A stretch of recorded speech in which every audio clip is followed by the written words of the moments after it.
आज विज्ञान ने इतनी तरक्की कर ली है कि आने वाले कुछ सालों में हम अंतरिक्ष में भी अपनी बस्ती बसाने की तैयारी में हैं। दिन प्रतिदिन वैज्ञानिक ना जाने कितनी उन्नत तकनीकों का विकास कर रहे हैं। हमारे विकास का आलम यह है कि हमारे सैटेलाइट्स पृथ्वी और अंतरिक्ष की हर एक घटना पर अपनी नजर जमाए बैठे हैं। लेकिन विकास के इस दौर में भी हमें कई बार कुछ ऐसी चीजें और ऐसी वस्तुएं नजर आ जाती है कि वो क्या है और कहां से आई है, इसका जवाब विज्ञान के पास नहीं होता। ऐसे ही रहस्यमय चीजों में नाम आता है उड़न तश्तरियों या यूएफओज का, जिन्हें काफी पहले से ही पूरे विश्व में जगह जगह देखा जाता रहा है। और आज भी पूरे विश्व में कई ऐसे लोग हैं जिन्होंने ये दावा किया है कि उन्होंने उड़न तश्तरियों को देखा है। अब सवाल ये उठता है कि क्या ये उड़न तश्तरियां सिर्फ नजरों का धोखा है या फिर किसी दूसरे ग्रह पर रहने वाले बहुत ही विकसित एलियंस का विमान, या फिर कहीं ऐसा तो नहीं कि हमारे बीच ही हमारी पृथ्वी पर छिपकर कोई ऐसी सभ्यता रहती हो जो इन विमानों का प्रयोग करती हो।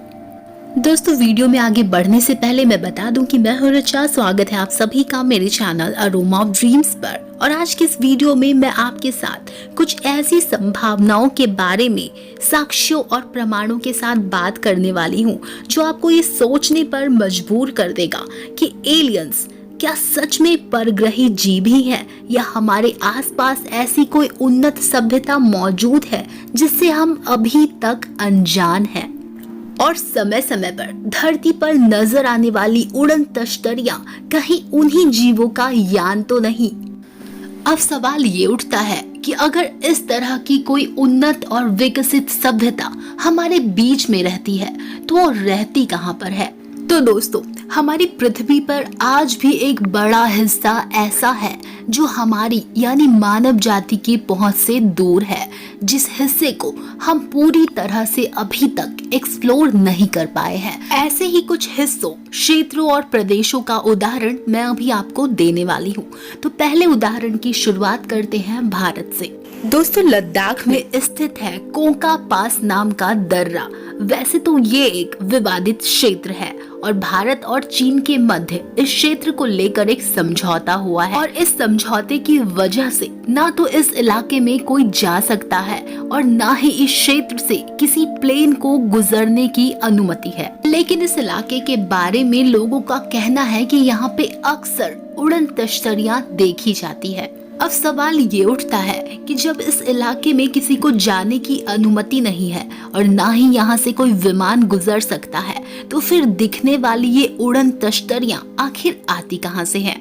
इस क्षेत्र के बारे में लोगों का कहना है कि ये इलाका एक एलियन बेस है और इसके बारे में भारत और चीन दोनों देशों की सरकारों को पता है, लेकिन वो इस बात को दुनिया से छिपा कर रखना चाहती हैं। अब इस बात में कितनी सच्चाई है इसका दावा तो मैं नहीं कर सकती, लेकिन अगला जो एग्जाम्पल मैं आपके सामने पेश करने वाली हूँ वो है अमेज़न के जंगलों से। अमेज़न का जंगल कितना विशाल है इसका अंदाजा आप इसी बात से लगा सकते हैं कि यह जंगल कई देशों तक फैला हुआ है। इस जंगल के कुछ इलाके इतने ज्यादा घने हैं कि वहां पर सूर्य की किरणें भी नहीं पहुंच पाती हैं।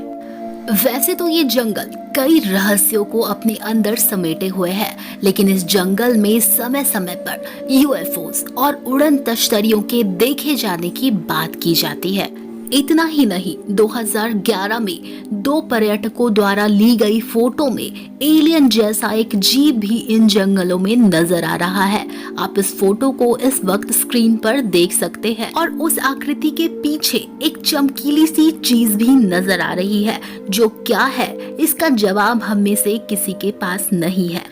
चलिए अब बात करते हैं उड़न तश्तरियों के देखे जाने के अगले उदाहरण का। ये उदाहरण भी अमेज़न के जंगलों से ही है।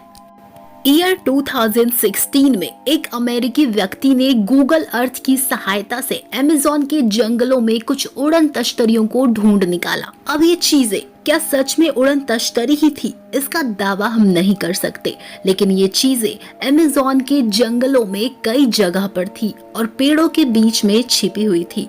इनका आकार सिगार जैसा था। ऐसे दोस्तों, वो सभी रहस्यमय घटनाएं या वस्तुएं जो हमें नजर आती हैं या हमारे साथ घटती हैं और उनका हमारे पास कोई प्रमाण नहीं होता, या फिर वो क्या है इस बात का हमारे पास कोई पुख्ता जवाब नहीं होता, तो हम या तो इस पर चुप्पी साध लेते हैं या फिर इसे बस एक कल्पना कहकर झुठला देते हैं। अब इन उदाहरणों से हमारे मन में जो सवाल पैदा हुआ है उसका जवाब ढूंढने के लिए चलते हैं इतिहास के गलियारों में और नजर डालते हैं भारत की प्राचीन पुस्तक विमान शास्त्र पर, जिसे लिखा था महर्षि भारद्वाज ने। इस पुस्तक में विमान बनाने की तकनीक का बहुत ही विस्तार पूर्वक वर्णन किया गया है। इतना ही नहीं, इस प्राचीन पुस्तक में इस बात का जिक्र भी मिलता है कि विमान चालक को किस तरह का भोजन करना चाहिए और किस तरह के वस्त्र धारण करने चाहिए। इस पुस्तक में विमानों के निर्माण की प्रक्रिया का वर्णन विस्तृत रूप से किया गया है। इस पुस्तक में गैस से चलने वाले विमान को धूमयान, मरुतमखा केवल वायु से चलने वाला विमान, अंशवाह यानी सूर्य की किरणों से चलने वाला विमान इत्यादि कई प्रकार के विमानों का उल्लेख मिलता है। दोस्तों, इतने विस्तार में लिखी गई विधियां कभी भी किसी कल्पना का हिस्सा नहीं हो सकती और इसी पुस्तक के आधार पर 1895 में शिवकर बापूजी तलपड़े नाम के एक भारतीय ने विमान का आविष्कार किया था और इस विमान को उन्होंने मुंबई की चौपाटी पर कई लोगों की उपस्थिति में सफलतापूर्वक उड़ाकर भी दिखाया था। लेकिन पूरे विश्व में राइट ब्रदर्स को विमान के आविष्कारक के रूप में मान्यता प्राप्त है, लेकिन शिवकर बापूजी तलपड़े ने राइट ब्रदर्स के विमान 8 साल पहले ही ये कारनामा कर दिखाया था।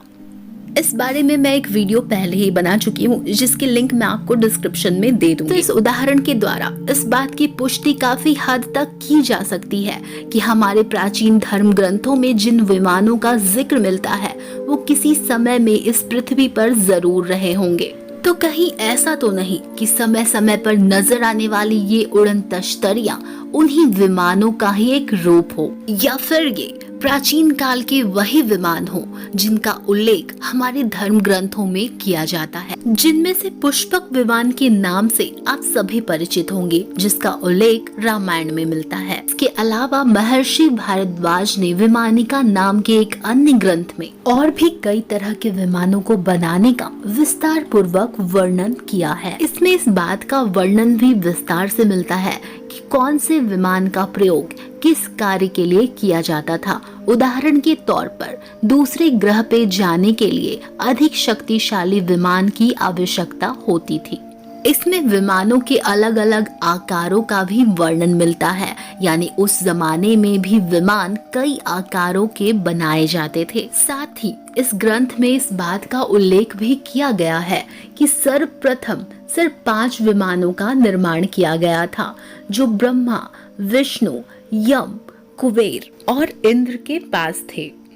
दोस्तों, इन पुस्तकों को एक बार ध्यान से पढ़ने पर ये बात तो जाहिर हो जाती है कि ये कोई कपोल कल्पना नहीं, बल्कि उन महान ऋषियों यानी वैज्ञानिकों का आविष्कार और व्यक्तिगत अनुभव है, जो उन्होंने लिपिबद्ध करके आगे की पीढ़ी के लिए सुरक्षित किया था। वैसे संभावना तो इस बात की भी है कि ऐसी हजारों अनमोल पुस्तकें और पांडुलिपियां नालंदा विश्वविद्यालय में जलकर स्वाहा हो गई हो। अगर हम इन पुस्तकों को आधार मानकर इस बात पर यकीन कर ले कि प्राचीन काल में विमानों का निर्माण हुआ करता था, तो सवाल ये उठता है कि आखिर वो सारे विमान कहाँ गए? क्या वो नष्ट हो गए या फिर कहीं छिपा दिए गए? या फिर कहीं ऐसा तो नहीं कि वो विमान आज भी पृथ्वी पर ही किसी अन्य आयाम में या पृथ्वी के बाहर किसी अन्य ग्रह पे मौजूद हो? वैसे तो हमारे धर्म ग्रंथों में यक्ष, किन्नर, नाग, राक्षस, देव, दानव, इत्यादि लोगों का भी वर्णन किया जाता है। तो कहीं ऐसा तो नहीं कि ये लोग आज भी अपने अपने लोकों से इन विमानों का प्रयोग करके पृथ्वी पे आते हो, या फिर हमारे बीच ही कहीं ऐसी जगह पे रहते हो जिसकी जानकारी हमें ना हो। और इस पृथ्वी के कई हिस्सों में नजर आने वाले यूएफओस इन्हीं लोगों के विमान हो। वैसे दोस्तों, बात जब विमानों की चल रही है तो मैं आपको बता दूं कि अभी कुछ साल पहले अफगानिस्तान के एक टाइम वेल में फंसा हुआ 5000 साल पुराना विमान मिला था। इसे महाभारत कालीन बताया जा रहा था। इसके बारे में मैंने वीडियो बना रखी है, लिंक मैं डिस्क्रिप्शन बॉक्स में डाल दूंगी, अगर आप चाहें तो आप इसे देख सकते हैं। दोस्तों, ये दुनिया ऐसे ही कई उलझे और अनसुलझे से रहस्यों से भरी पड़ी है। आपका इस बारे में क्या सोचना है, मुझे कमेंट करके जरूर बताइएगा। दोस्तों, वैसे इस वीडियो में मुझे और भी कई रियल एग्जाम्पल्स को शामिल करना था, लेकिन ये वीडियो ऑलरेडी काफी लंबी हो गई है। अगर आप इस टॉपिक पे और भी वीडियोस देखना चाहते हैं तो प्लीज मुझे कमेंट करके जरूर बताइएगा, मैं इसका पार्ट 2 भी लेकर आऊंगी। तो आज की वीडियो में बस इतना ही। अगर वीडियो पसंद आई हो तो प्लीज इसे लाइक कर दीजिएगा, क्योंकि वीडियो बनाने में बहुत मेहनत लगती है और आपके लाइक से मुझे मोटिवेशन मिलती है। हाँ, अगर वीडियो पसंद ना आए तो प्लीज आप इसे डिसलाइक कर दीजिएगा। आगे मैं अपने वीडियोस को और भी बेहतर बनाने की कोशिश करूंगी। आगे भी ऐसे वीडियोस को देखने के लिए मेरे चैनल अरोमा ऑफ ड्रीम्स को जरूर सब्सक्राइब कर लीजिएगा और इस वीडियो को अपने दोस्तों के साथ भी शेयर कर दीजिएगा। तो चलिए फिर जल्द ही होगी मुलाकात एक नए वीडियो के साथ।